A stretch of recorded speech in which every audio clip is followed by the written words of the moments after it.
leaders have been in the forefront to bring together the leaders. Let me start with the past. Through the South Sudan Council of Churches, these were four leaders were invited to Rome for a retreat because one of the problems faced trauma. We've been fighting for our liberation from the old Sudan for over 50 years. So we have been traumatized, we have a culture of violence. And so it was wise to take them to Rome, to cool down. So they were there for 1 week, even the Pope kissed their feet. I'm sure you saw that video. But when they came back, they had not changed. The Pope followed, together with Archbishop Canterbury and the moderator of the Recent Church of Scotland, in February 2023. And those of us who are in Juba, we saw, we actually participated in those prayers. And even the Pope touched their heads. So kiss their feet, now touch their heads. But they have not changed. The only explanation is that the trauma has not yet gone. The trauma takes time. So recently, when the tension now started rising again, as from this year, from January, starting from Western Equatoria, Western Bargazal, and then finally here now to Nasir, the joint leaders through the Sudan Council of Churches met each one of them, met President Salva Kiir separately and gave the letter. I'm sure you must have come across that statement on the 6th of March. They also met first vice president. What they have not yet done is to bring them together. And that's why in our statement that we this morning, we are urging the IGAD head of states to come and hold a meeting in Juba. Perhaps then they will meet. So that is what we are hoping. But also, I think sometimes we have misplaced our attention. Either can work. Why I'm saying either can work, it shall be determined by the situation.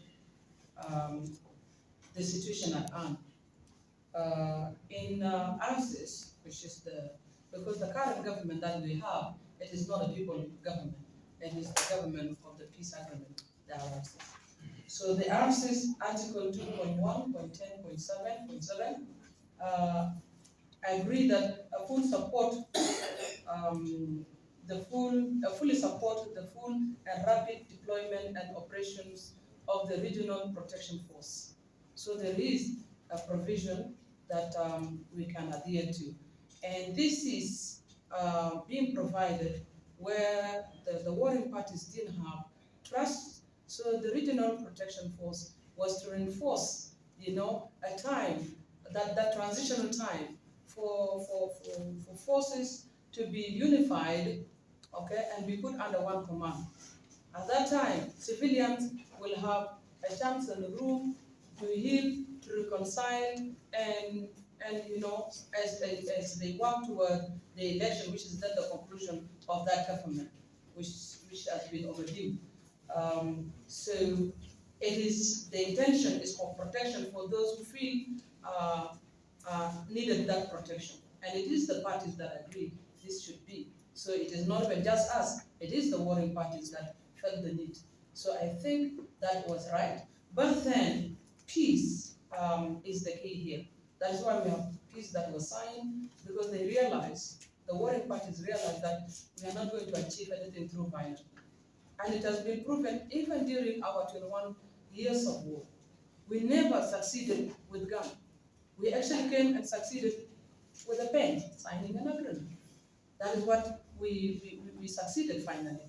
And this is where our sisterly neighboring countries such as Uganda, Ethiopia, Kenya, they come in, because 2005, we didn't just get it out of blue without the support of our sisterly country. Even when we got the international community from the other continent, it was through the help of our sisterly country that mobilized the continent, that mobilized the globe to come into our support. We didn't have the muscle to secure what we wanted. And this is the interest of everybody, which is why today, if you help the delivery of a woman, you don't want that baby to die if you are a midwife. And this is where we would say that the IGAD country can't just let South Sudan to die, the baby that they held in the delivery of that baby. It is the interest, the common interest of the region and the common interest of the continent. So whether UPDF, we support the deployment, that is something I think already has been answered by the provision here. Of course, the regional protection force might have considered who should be part and parcel of this force based on neutrality, because if you take side, of course, the neutrality factor become an issue. But then, of course, bilateral issues, these are between the states. And I think I will not be in a position, or any of us will be in a position to answer those. Finally,